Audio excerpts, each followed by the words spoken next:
अस्सलाम वालेकुम। वेनेज़ुएला में जो कुछ हुआ और जिस तरीके से ट्रंप जो है वो बड़के मार रहे हैं कि वेनेज़ुएला का तेल जो है उसके ऊपर अब अमरीकी कंपनियां काम करेंगी और वेनेज़ुएला का इंतज़ाम भी अमेरिका संभालेगा और वहाँ से सदर और उनकी अहलिया को अगवा करके वो ले गए और उनके ऊपर ड्रग्स का और मशीन गन्स का और नामालूम किन चीज़ों का मुकदमा चलाएंगे।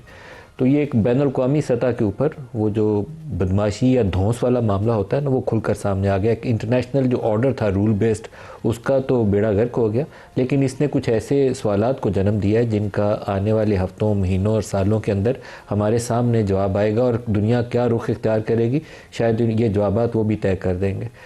यूक्रेन के मसले के ऊपर बहुत सारे दुनिया के ममालिक एक पोजीशन इख्तियार कर रहे थे। यूक्रेन के ऊपर अगर पुतिन बढ़कर कब्ज़ा कर लेते हैं तो क्या बनेगा, गज़ा के ऊपर इसराइल की क्या पोजीशन होगी और ताइवान के मामले में चीन क्या कर सकता है। यमन के ऊपर सऊदी अरब और यूएई दोनों अपना अपना इन्फ्लुएंस असर्ट करने की कोशिश कर रहे हैं, उसका अंजाम क्या होगा। सूडान के अंदर एक ग्रुप को यूएई सपोर्ट कर रहा है, वहाँ क्या बनेगा। और इसी तरह के बेशुमार सवालात हैं कि हर ताकतवर को क्या ये आज़ादी हासिल होगी कि वो जिसकी लाठी उसकी भैंस के असूल के तहत जहाँ उसका दिल आता है कब्ज़ा कर ले। तो दुनिया का इससे बेड़ा गर्क तो हो सकता है, बेहतरी की गुंजाइश नहीं रहेगी। और अमरीकी ख़ुद जो एक दुनिया के अंदर सुपर पावर के तौर पर डिक्टेट करते थे टर्म्स के यहाँ डेमोक्रेसी नहीं है, हम इराक़ में घुस आए हैं, यहाँ के लोगों को आज़ादी दिलवाने आए हैं, यहाँ पर अरब स्प्रिंग के नाम के ऊपर यहाँ जमहूरियत चाहिए, शख्सी आज़ादियाँ चाहिए और अपना वो रजीम चेंज की पॉलिसीज़ को डिक्टेट करते थे। अब किस मुंह से किसको जाकर वो लेक्चर देंगे जो कुछ ट्रंप ने किया। इसके जवाबात बहुत ही मुश्किल हैं क्योंकि वो सिर्फ वेनेज़ुएला तक महदूद नहीं है, क्यूबा और मैक्सिको को भी वैसे ही धमकियाँ ट्रंप दे रहे हैं। तो अमरीकी डॉलर पहले शदीद दबाव में है, अमरीकी इकॉनमी मुश्किल में है। मुझे लगता है कि आने वाले साल 2 साल जो है अमरीकी इकॉनमी के साथ साथ इसका जो ग्लोबल लीडरशिप का रोल है उसको भी चैलेंजेस बहुत बड़े सामने आएंगे और इन्हीं सवालों के जवाब जो हैं अमेरिका की खारजा पॉलिसी का रुख भी मुतय्यन करेंगे और एक नया ग्लोबल ऑर्डर भी शायद इससे जन्म ले। आसान हल नहीं होगा, कैओटिक सीन होंगे पूरी दुनिया में जिस तरह की सूरत हाल बनती जा रही है। तो आज के प्रोग्राम के आगाज़ में हम इसी इशू को लेंगे और आगे चलकर पाकिस्तानी सियासत की तरफ भी आएंगे। आगाज़ में हमारे साथ शामिल हो रहे हैं एजाज़ चौधरी साहब, साबिक सेक्रेटरी खारजा हैं। एजाज़ चौधरी साहब, आपको प्रोग्राम में खुश आमदीद कहते हैं। एजाज़ साहब, ये बताइएगा कि ये जो कुछ वेनेज़ुएला में हुआ, आपको इसके क्या असरात नज़र आते हैं बाकी दुनिया में और बाकी ख़ास तौर पर यूक्रेन, गज़ा, इन ममालिक को देखें, ताइवान को देखें, तो आपके जहन में क्या सूरत हाल नज़र आती है? जी शुक्रिया नदीम मलिक साहब। बहुत अरसे से हम सारे इस बात का तज़किरा कर रहे थे कि दुनिया का जो आलमी निज़ाम बना था जंग अज़ीम रूम के बाद, वो शिकस्त रेख्त का शिकार है। और ये जो वाक़या हुआ है वेनेज़ुएला में अमेरिका की तरफ से, ये बिल्कुल उसी शिकस्त रेख्त को, यानी कफन में आखिरी कील जिसे कहते हैं ना, वो इन्होंने ठोंक दी है। अब इसके बाद तो सिर्फ आपने खुद कहा, सही कहा कि जिसकी लाठी उसकी भैंस के मिसदाक दुनिया चलेगी। अब ऐसे में आपने जहां और भी बहुत सारी मिसालें दी, मैं ये समझता हूं कि जो बड़ी ताकतें हैं वो उनको तरह तरह के ख्यालात आएंगे और जो उनको जो ऑब्जेक्टिव्स हासिल करने थे वो उसकी तरफ चल पड़ेंगे। आपने बिल्कुल सही कहा कि रूस के लिए यूक्रेन वाला रास्ता अब और ज़्यादा खुल गया है, पहले भी खुला हुआ था लेकिन अमेरिका के हाथ खींचने के बाद चीन के लिए ताइवान का रास्ता खुला है, इसराइल के लिए ना सिर्फ गाज़ा का बल्कि मेरे ख्याल में इर्द गिर्द जितना भी उनका जो ग्रेटर इसराइल वाला है, क्योंकि जिसकी ताकत है वो इस्तेमाल करेगा। तो सबसे ज़्यादा जो ख़तरा है वो है जो small countries and medium size countries, और उनके लिए इसलिए ख़तरा है कि हर एक के नेबरहुड में एक बड़ा कोई बुली या धौंस जमाने वाला मुल्क मौजूद है। तो चुनाचे सिर्फ वो मुल्क महफूज रह सकेंगे जिनकी अपनी दिफा भी मजबूत हो, इक्तसाद भी मजबूत हो और सियासी हम आहंगी या एक किस्म की स्टेबिलिटी हो उनके यहाँ। तो ये बहुत बड़ा सबक है जो मेरे ख्याल में पाकिस्तान को भी शायद सीखना होगा कि हमारे यहाँ अल्हम्दुलिल्लाह दिफा तो हमने साबित भी किया है, लेकिन मेरा ख्याल में इक्तसादी मामलात में और सियासी इस्तेहकाम में अभी मजीद हमें काम करने की ज़रूरत है और हंगामी बुनियादों पर करना होगा, क्योंकि दुनिया जो है ना अब बिल्कुल जिसे कहते हैं ना ताकत की ज़बान बोल रही है। सर, आपके ये जो 2 जुमले हैं ना पाकिस्तान के मुतल्लिक़, ये मेरे दिल के बहुत करीब हैं। जब से मैंने ये वेनेज़ुएला की खबर पढ़ी है तो सबसे ज़्यादा मुझे अपनी जो इंटरनल पॉलिटिकल हारनी है जिसकी तरफ आपने अभी बराह रास्त इशारा भी किया, मुझे सबसे बड़ा कंसर्न उसी के ऊपर है। इसलिए नहीं है कि मुझे ख़ास किसी ग्रुप से या जमात से या किसी शख्स से बहुत मोहब्बत हो गई है, बल्कि पाकिस्तान की सालमियत और इस्तेहकाम के लिए ज़रूरी है कि हमारे इंटरनल डिफरेंसेस जो हैं वो सिमट जाएं, हम आपस में टुकड़ों में ना बटें। इस वक्त तो सूरत हाल हमारी यही है कि हम टुकड़ों में बटे हुए हैं। कोई सख्त आर्टिकल आ जी जाता है तो साहब। उसको आर्टिकल को हटवाने के लिए सरकार जी हमारी एक्टिव हो जाती है। तो इन चीज़ों से हमें आगे निकलना पड़ेगा, नहीं तो बहुत मुश्किल आने वाली है। जी जी। देखिए ना, वेनेजुएला का जरा स्टडी करें तो अब ज्यादा गुमान ये लग रहा है कि अमेरिका को वहां से दाखिली मदद हासिल थी, यानी पोलराइज सोसाइटी थी और उनको दाखिली मदद हासिल थी। और वो जो कहते हैं ना कि हम इसको रन करेंगे, क्योंकि रन इसी सूरत में कर सकते हैं अगर वो मुल्क जो है वो डिवाइडेड है, पोलराइज्ड है, और इंटरनली कुछ ऐसे लोग हैं जो वेलकम करेंगे कि अच्छा जी, अमेरिका के की वजह से या किसी और दूसर खारजी ताकत से हम अपने मकासद हम अपने भी हासिल कर लें। इसलिए पूरी कौम को मुतहिद होना जो है वो बहुत ही अभी इम्पोर्टेंट हो गया है। जो सोसाइटी पोलराइज्ड होगी उसके अंदर देखिए अमेरिका ने अब कैसे उस पर रन करना है, यानी बूट्स ऑन ग्राउंड तो अब नहीं कर सकते हैं क्योंकि वो इराक में उन्होंने देख लिया था, अफगानिस्तान में देख लिया था। तो यकीनन वो इंटरनल कोई एलिमेंट्स हैं उनके साथ वो कंस्पायर कर रहे हैं। आ जाएगा सामने बड़ी जल्दी कि वो कौन से एलिमेंट्स थे जिनके साथ मिलकर ये कर रहे थे। यकीनन उनमें वो जो नोबल इनाम याफ्ता मचाडो साहिबा हैं उनका तो यकीनन नहीं है, क्योंकि उन्होंने उसको सरेदस्त हटा दिया है। तो ये पाकिस्तान को भी और बहुत सारे मुल्कों को भी ये सबक सीखना होगा कि आपको इंटरनली मुतहिद हो, एक डिग्री ऑफ हार्मनी चाहिए।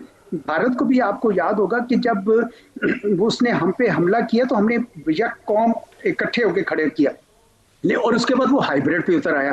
ये जो भी कराची में भी पकड़ा गया, और वो हाइब्रिड का सिस्टम उन्होंने प्रॉक्सी वॉर्स कर रहे हैं। इसलिए भी बहुत ज़रूरी है कि पाकिस्तान जैसे मुल्क है उसको ये सबक सीखना होगा वेनेजुएला से कि अपने आप को हमने अब मुतहिद करना है, एक थोड़ा सियासी इस्तेहकाम भी लाना है, और सबसे ज़्यादा इक्तिसादी इस्तेहकाम लाना है। इक्तिसाद मजबूत होगी तो पाकिस्तान जो है ना उसके दिन अच्छे रहेंगे आइंदा भी इंशाल्लाह।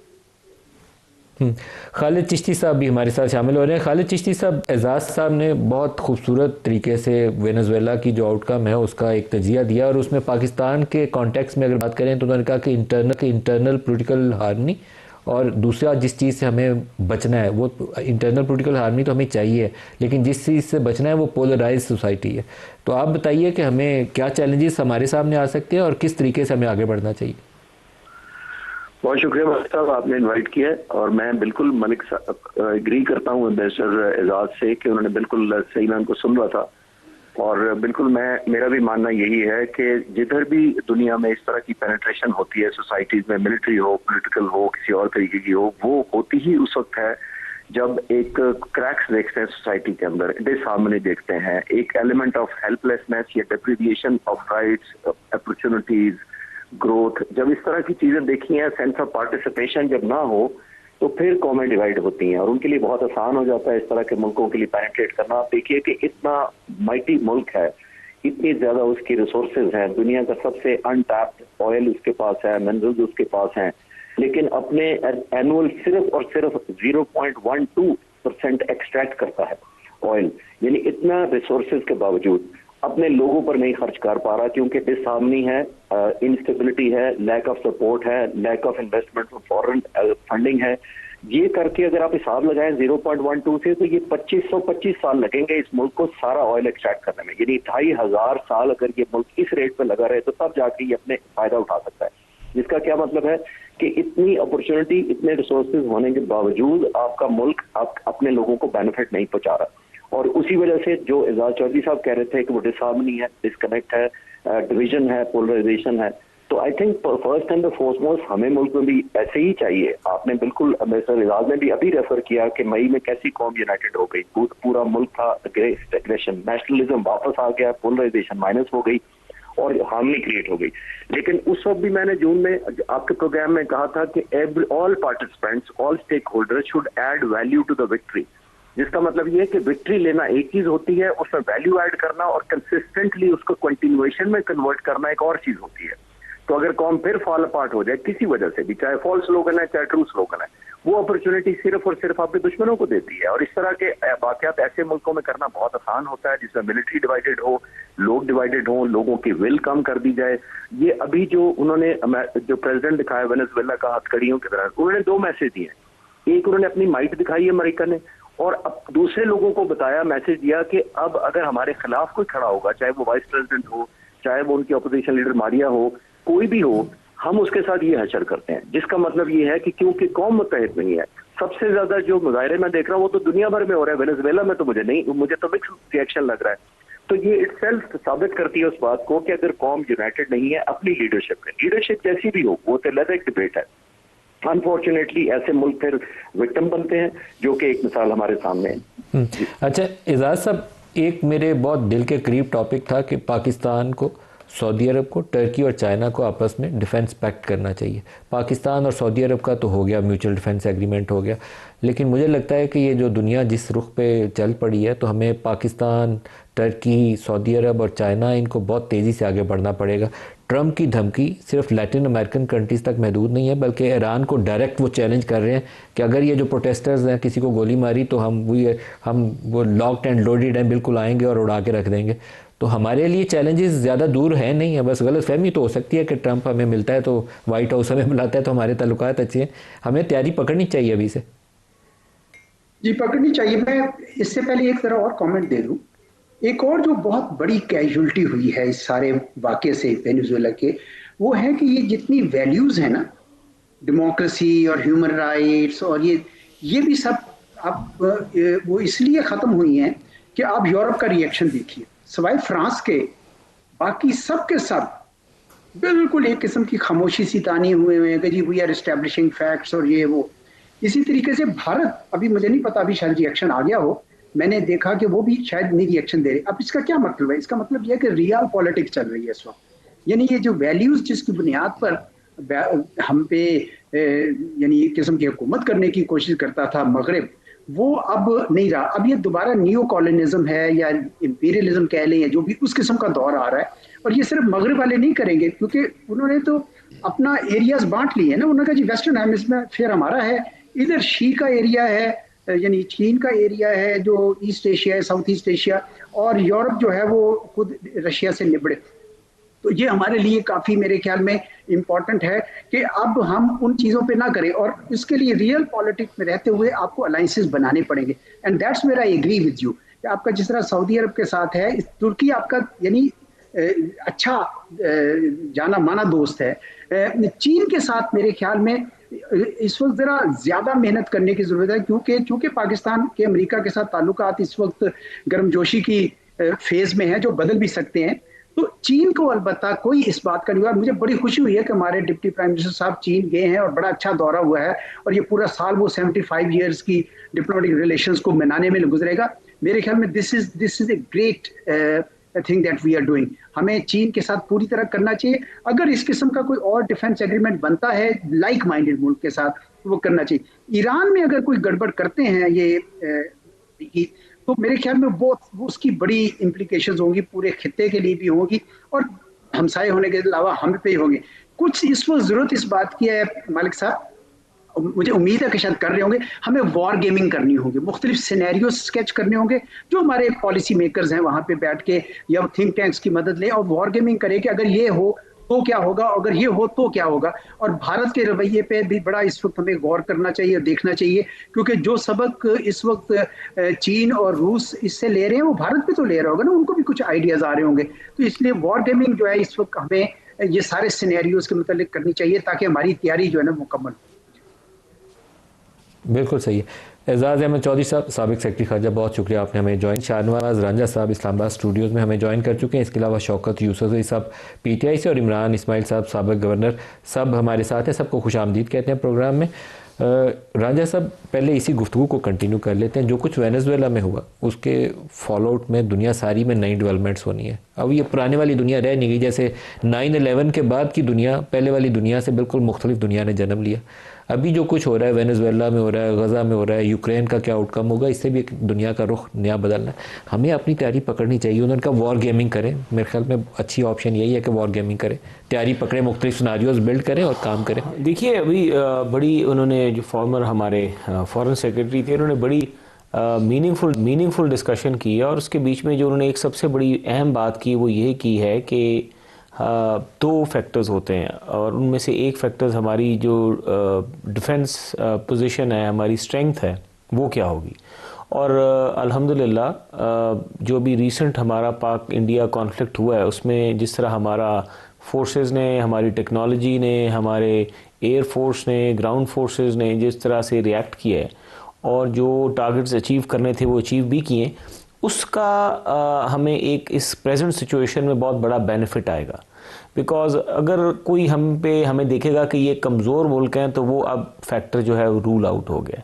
उसके साथ हमें जो दूसरा इशू है जिस पे अब हमें काम करने की ज़रूरत है वो इकॉनमी है कि अगर हम 2 पॉइंट्स उन्होंने बात की थी कि एक साथ से इकॉनमी को इम्प्रूव करें और साथ में इसको डिफेंस तो अल्हम्दुलिल्लाह हमने काफ़ी स्ट्रेंथन कर लिया। इंटरनल पोलिटिकल हार्मनी जो है दैट मस्ट बी अचीव्ड और उसके ऊपर हमें काम भी करना चाहिए। मई में इंडिया के खिलाफ जंग में जहाँ से आपकी फौजें जीत रही थी वहाँ से 25 करोड़ लोग पीछे यूं खड़े थे। बिल्कुल तो ये बहुत बड़ी कामयाबी है कि फौज के पीछे पूरी कौम यूं खड़ी है। देखिए, और उसी जो मैं समझता हूँ कि सारी सियासी जमातों को मैं लकीली नदीम साहब पे गया कुछ अर्सा पहले, तो मुझे चांस मिला उस वक्त सीरिया में ये सिचुएशन नहीं बनी थी। I went to Syria.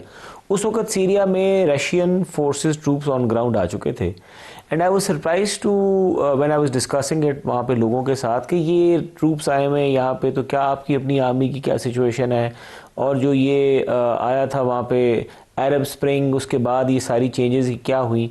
तो वहाँ पे एक चीज़ तो बड़ी इस्टेब्लिश थी, इवन इराक में भी मुझे ये चीज़ बड़ी रेलिवेंट लगी और सीरिया में भी लगी कि जो डिफेंस है, जो आपकी फ़ौज है, वो सबसे बड़ी स्ट्रेंथ है। चाहे हमारे बाकी इश्यूज अपनी जगह पे हैं, the moment we lose our military strength, हमारी जो बाकी फैब्रिक हैं ऑफ ऑल इश्यूज, वो सारे फैब्रिक जो है वो ख़त्म होना शुरू हो जाते हैं। सो लकीली अल्हम्दुलिल्लाह हमारी फोर्सेस, हमारे ट्रूप्स जो हैं वो they had shown a very good performance in the recent conflict.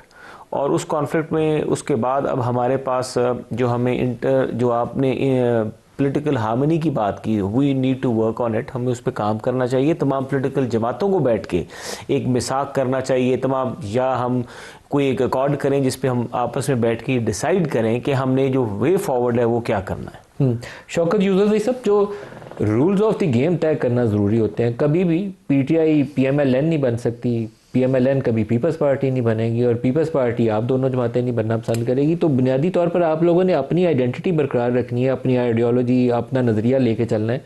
लेकिन कुछ रूल्स ऑफ द गेम ये है कि ये हमारे इंगेजमेंट के रूल्स हैं, ये पार्लिमान का रोल है, ये कोर्ट्स का रोल है, ये हमारी इस्टेब्लिशमेंट की आगाज़ यहाँ से होगा, यहाँ से आगे रेड लाइन है, क्रॉस नहीं होगी। ये आपको कुछ चीज़ें अपने लिए भी रेड लाइंस ड्रॉ करनी है और बाकी इदारों के लिए भी क्या रूल्स होने हैं इंगेजमेंट के, उसको तय करना है। इसके ऊपर काम करने की नेशनल लेवल के ऊपर बहुत ज़्यादा ज़रूरत है। बिस्मिल्लाहिर्रहमानिर्रहीम, बहुत शुक्रिया। बिल्कुल आपने दुरुस्त कहा, लेकिन मसला ये है कि जिस मुल्क के अंदर रूल ऑफ लॉ ही ना हो और सियासी स्पेस ना मिले, तो वहाँ पे आप क्या एक्सपेक्ट करते हैं? आपने जितनी भी बातें गुफ्तगू हुई उसमें मेन चीज़ तो ये है ना कि कौम मुत्तहद हो। जब कौम इतनी बड़े डिफरेंसेस हो कौम के अंदर, तो फिर उस मुल्क की क्या हालत होती है। वेनेजुएला को देखा जाए, वो कोई माली तौर पे कमज़ोर नहीं था, जो ये कह रहे हैं कि जो माशी तौर पे मजबूत हो। और ये सबसे इम्पोर्टेंट चीज़ तो ये कि आपकी कौम आपकी क्या सोच रही है और क्या सोच है कौम की। वो तो ये है कि इस वक्त इंसाफ ख़त्म हो गया है माशरे के अंदर। एक पॉलिटिकल पार्टी अगर कोई डिमांड करती है तो उस पर दफ़ा 144 लगा के उसको एहतजाज का हक भी नहीं दिया जा रहा, और फिर कहते हैं जी उसने कानून तोड़ा, उसके ऊपर दहशतगर्दी का मुकदमा लगाए। तो जिस मुल्क के अंदर सियासी लोगों के ऊपर दहशतगर्दी के मुकदमे लगना शुरू हो जाए ना, तो आपको डरना चाहिए उस मुल्क के हालात से। ऑलरेडी आपकी जो एक्सपोर्ट थी वो उसका क्या बुरा हाल हुआ। पिछले साल ये तो बड़े दावे करते हैं ना कि हमारी एक्सपोर्ट ठीक हो गई। पिछले साल तकरीबन कोई 2.3 बिलियन डॉलर थी, इस 2.9 बिलियन डॉलर थी, इस दफ़ा 2.3 बिलियन डॉलर है। जो ये कह रहे हैं कि हमारी मईशत ठीक हो गई है, तो मईशत तो नहीं ठीक हुई है। ये जो आप बता रहे हैं कि जी रिज़र्व अच्छे हो गए हैं, ये रिज़र्व भी किसी के पड़े हुए हैं। ज़्यादातर हमारे दोस्त मुल्कों के हैं, कुछ बैंकों के हैं, इनके पास तो वो भी नहीं है। तो मुल्क के हालात को बेहतर करने के लिए आपके पास कोई चारा नहीं है कि आप बैठ के पॉलिटिकल हल निकालें। और हल के लिए ये है कि गवर्नमेंट स्पेस क्रिएट करती है, गवर्नमेंट माहौल बनाती है, लेकिन बदकिस्मती देखें कि किसी के अंदर ये एहसास ही नहीं है। बस एक ही बात याद रखी जाती है कि जी हमने जंग जीती है इंडिया के खिलाफ, बस। तो भाई जंग तो जीती है, आपके साथ कौम फिर भी खड़ी रहेगी अपनी फ़ौज के साथ, लेकिन उसके लिए मुल्क को मुतहद रखना भी लाजमी है। इलेक्शन तो होते रहेंगे, हम इलेक्शन भी लड़ेंगे आपस में, लेकिन ये जो इस वक्त तफरीक नज़र आ रही है, इलेक्शन से बहुत आगे चली गई है बात। तो मैं नहीं समझता कि इसको ये खतरा नहीं है। ब्रेक करीब आ गई है, ब्रेक ले लीजिए भाई, यहीं से स्टार्ट करते हैं, हमारे साथ रहिएगा।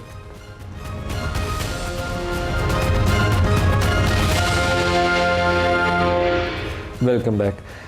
इमरान इस्माइल साहब, आपको वेलकम भी प्रोग्राम में करते हैं। ये वेनेजुएला की सूरत हाल ने एक दुनिया के सामने नया चैलेंज खड़ा कर दिया, और अभी हमारे साथ एजाज साहब थे, उन्होंने कहा कि इंटरनल पॉलिटिकल हार्मनी पाकिस्तान की इस वक्त ज़रूरत है, और जो सोसाइटी के अंदर पोलराइजेशन है इसको फौरी तौर पर एड्रेस करना पड़ेगा, और साथ जो हमारी इक्तिसादी मुश्किलात हैं, आप नेशनल डायलॉग जो करने की कोशिश कर रहे हैं वो इन इश्यूज़ को एड्रेस करने की कोशिश कर रहे हैं। कितनी कामयाबी आपको मिलेगी, और क्या आपके पास अपॉर्चुनिटी नज़र आती है कि कुछ सियासी जमातें, बड़ी सियासी जमातें आपके साथ बैठी हों?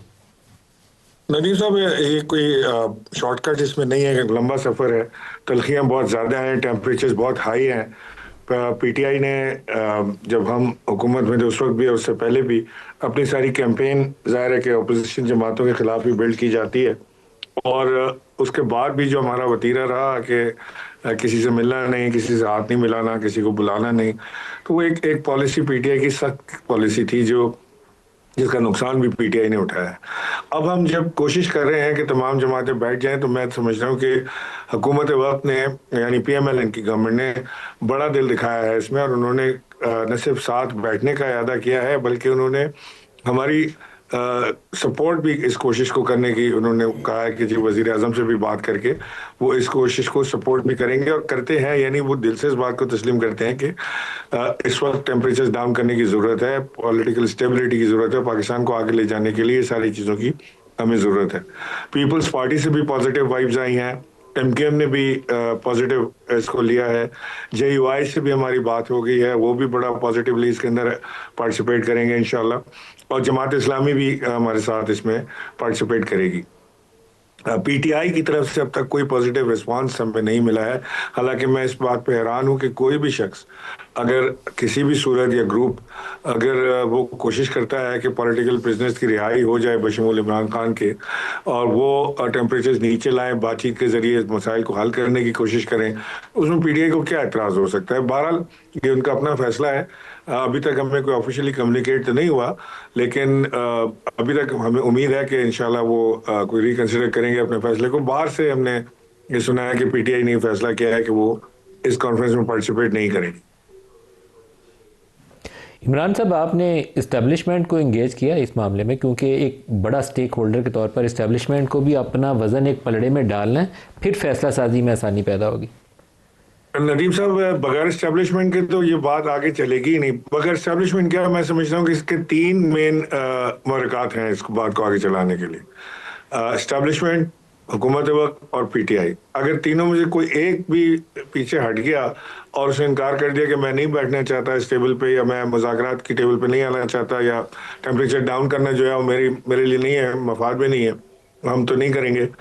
चाहे PTI की तरफ से ये बात आ जाए, एस्टेब्लिशमेंट की तरफ से आ जाए, या हुकूमत की तरफ से, तो ये सारी कोशिश और एफर्ट जो है it will go down the drain. So हमारी कोशिश है कि, लेकिन आपने क्या एस्टेब्लिशमेंट को एंगेज किया है? जी करेंगे, एस्टेब्लिशमेंट को एंगेज करेंगे इंशाल्लाह। पहले हम थोड़ा सा एक माहौल क्रिएट कर लें कि जो हमने जिस वक्त जितने स्टेक होल्डर्स जमा करने की कोशिश की है, from all walks of life, retired जजेस हैं इसमें, रिटायर्ड जनरल्स हैं इसके अंदर, कॉलम निगार हैं, सियासी लोग हैं, ताकि हम सब एक मिलके एक आवाज़ तो आए ना, किसी कोई माहौल तो क्रिएट हो कि बातचीत का माहौल बन रहा है, और इससे ज़्यादा बन जाएगा इंशाल्लाह इस कॉन्फ्रेंस के बाद। उसके बाद हम ज़रूर इस्टेब्लिशमेंट को भी अप्रोच करेंगे। अच्छा, हमारे पास एक राना सनाउल्लाह साहब का स्टेटमेंट आए, तो फिर रांझा साहब से भी उस पर राय लेते हैं, दिखाइएगा। हमारे मुज़ाकरात करने से तब हो सकती है, नहीं हो सकती। जब मियाँ नवाज शरीफ चाहेंगे, इमरान खान साहब चाहेंगे, जरदारी साहब चाहेंगे, और रही बात इस्टेब्लिशमेंट की, जब ये बात हो तो उनमें एक रोल या एक एतमाद जो है उनका भी होना चाहिए। सर रांझा साहब, ये 4 बड़े स्टेक होल्डर्स हैं, अभी राणा साहब ने उसकी भी तरफ इशारा कर दिया।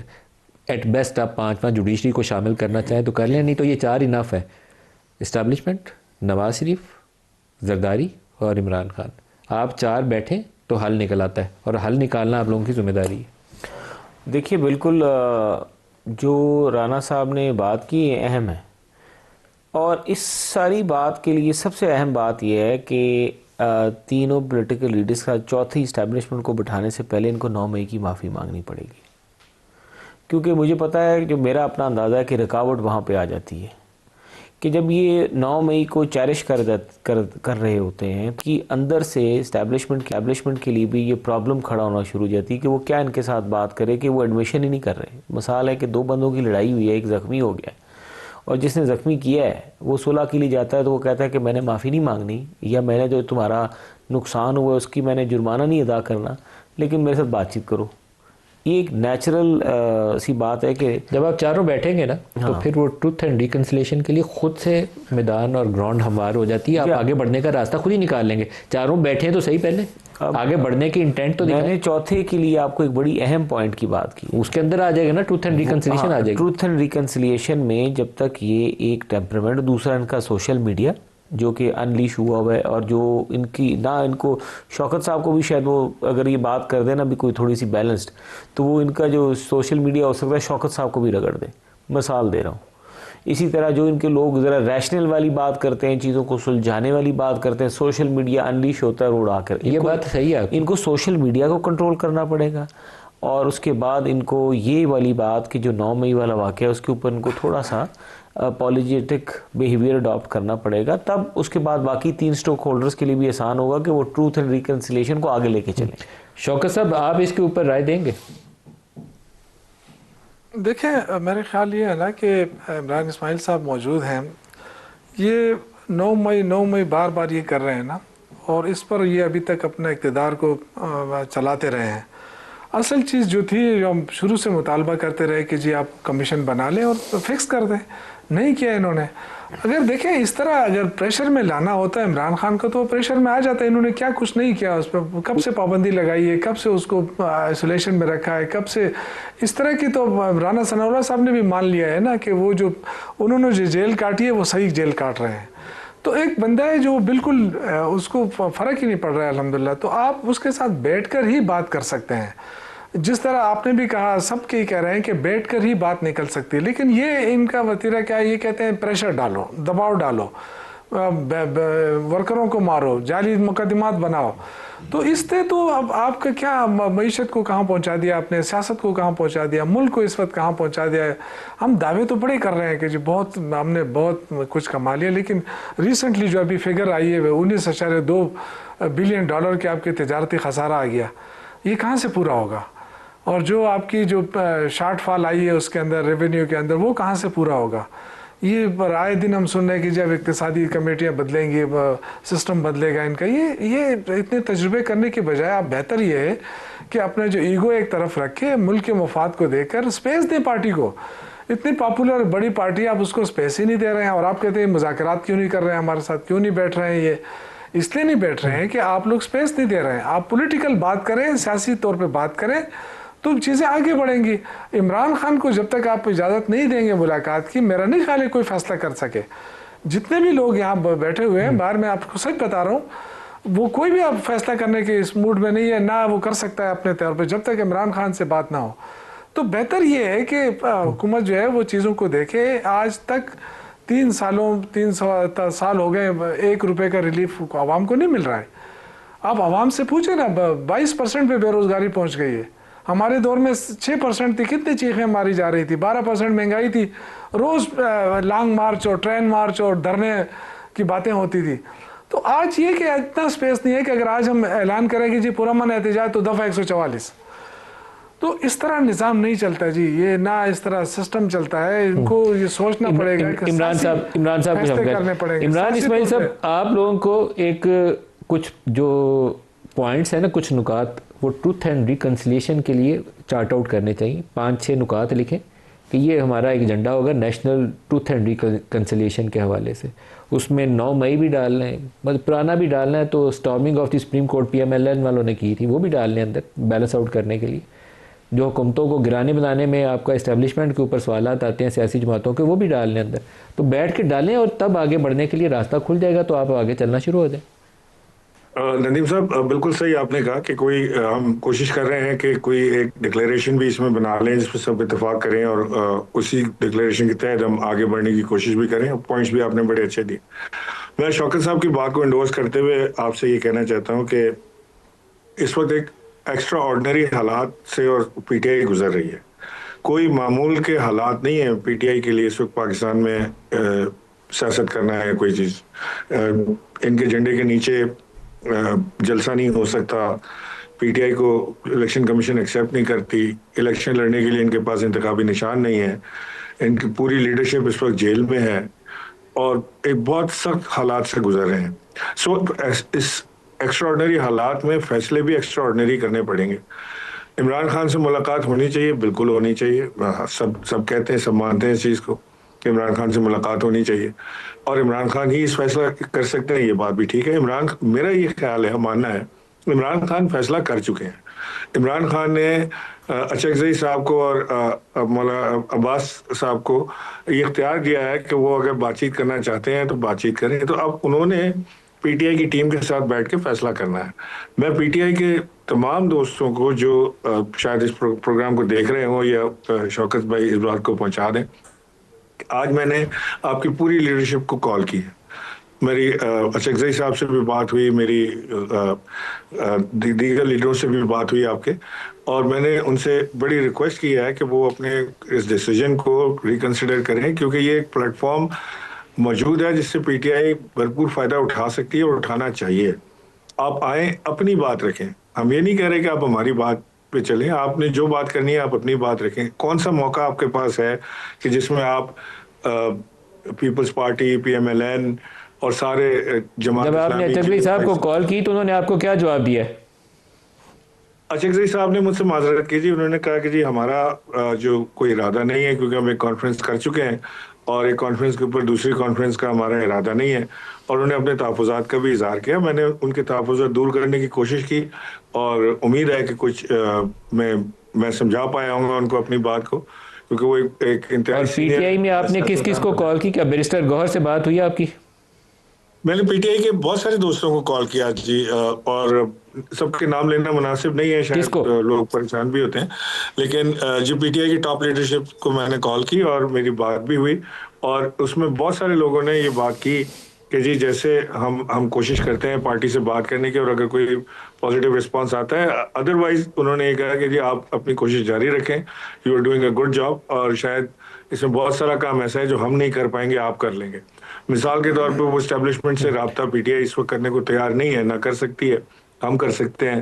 मिसाल के तौर पे हुकूमत से ये डायरेक्ट बैठ के बात करने के लिए तैयार नहीं है, हम कर सकते हैं। राना सनाउल्लाह साहब ने जो तजवीज़ दी, इंतहाई माकूल तजवीज़ है। What a beautiful solution. अगर ये हो जाए कभी तो पाकिस्तान के लिए मुआवजा होगा, लेकिन इसको करने के लिए हमें एक माहौल क्रिएट करना है, टेम्परेचर्स डाउन करने हैं, हमें एक दूसरे के जो दिलों में कदूरतें हैं उनको थोड़ा सा दूर करना है, उसकी हम एफर्ट और कोशिश कर रहे हैं। राजा साहब, नेशनल रिकन्सिलेशन सब जमातों को सूट करेगा। अभी पिछले इमरान के दौर में आप सारे लोग जेल में पड़े हुए थे, पीपल्स पार्टी वाले जेल में पड़े हुए थे, अब पीटीआई वाले और इमरान खान जेल में पड़े हुए हैं, तो इस सिलसिले को ब्रेक करने के लिए आपको ट्रूथ एंड रिकन्सिलेशन की ज़रूरत है। मैं तो बड़ी दिलचस्प बात बताऊँ, बहुत 2013 की असेंबली में एक दिन इमरान खान साहब मुझे असेंबली में मिले, तो मैंने उनको यही बात की। उनको मैंने कहा कि सर हमने चार्टर ऑफ डेमोक्रेसी किया था और माजी के तजर्बात की वजह से किया था, जो गलतियां हमने उस वक़्त की थी वो अब आप करने जा रहे हैं। तो हमारा टेम्परामेंट तो ये है कि हम तो इस हकीकत पे फायज़ हैं कि ये जो by the end of the day लड़ाई का हल जो है वो सुलह ही है। चाहे आप जंग अजीम भी कर लेंगे तो आखिर में सुलह ही होती है, कोई अकॉर्ड ही होता है। तो इसलिए हमें बैठ के सुलह वाली तरफ या आपस में चीज़ों को सेटल डाउन करने के लिए, पॉलिटिकल हार्मनी क्रिएट करने के लिए बिल्कुल मुस्लिम लीग नून जो है वो तो प्राइम मिनिस्टर साहब जो उस वक्त लीडर ऑफ द अपोजिशन थे, आपको याद होगा, तो उन्होंने उस वक्त मिसाक मईशत की बात की थी जब पहला दिन था और इमरान खान साहब वज़ीर आज़म का शायद हल्फ ले चुके थे या लेने जा रहे थे। शहबाज शरीफ ने भी, इवन बिलावल भुट्टो ने भी काफ़ी अच्छा जेस्चर दिया था, लेकिन उस वक्त इमरान किसी और वेवलेंथ पे थे। तो वही जो गलतियां माजी में, और अब आप किसी और जगह पे पहुंच गए ना। हम अपनी हुकूमत के दौर में सही फैसला करना चाहिए। देखिए, हम तो यही बात कर रहे हैं कि कुछ ऐसे फैक्टर्स हैं जो पॉलिटिकल पार्टी स्टेक होल्डर्स के बस में, कुछ ऐसी चीज़ें हैं जहाँ पे 9 मई जैसा वाक़या है वहाँ पे ट्रूथ एंड रिकन्सिलिएशन पे होनी चाहिए बात। और देखिए एक और भी बात बता रहा हूँ कि जब अदालतें जजमेंट्स दे रही हैं और ये जो सारा जियो फेंसिंग के बाद एविडेंस, मैं भी खुद इस चीज़ को देखता रहा बीइंग अ लॉयर कि कई जजमेंट्स और फैसले जो हुए हैं उसके बीच में उनके पास एविडेंसेस ये चीज़ें थे। तो ये कह देना ट्रूथ एंड रिकन्सिलिएशन भी बनाए, जजमेंट्स भी मौजूद हैं और जिन लोगों ने 9 मई किया उनको डिसोन करें एज अ पार्टी, और उसके बाद जो बाकी लोग हैं जो इन ऑर्डर रह के काम कर सकते हैं। 9 मई को किसी को भी 27 तो कोई कर ही नहीं सकता है ना पाकिस्तान में। ये थोड़ी कह सकता है कि ये कोर्ट मांडरा उजला दिया तो बड़ा अच्छा किया, उसकी तो करनी कंडेमनेशन ही है। तो आप बैठे और उसकी मजम्मत करें, और वही तो हम कह रहे हैं, वही टाइम खत्म हो गया है। मोहसिन राजा साहब, इमरान साहब, आप सबका शुक्रिया। आज के लिए इतना ही, इजाज़त दीजिए। अल्लाह हाफ़िज़।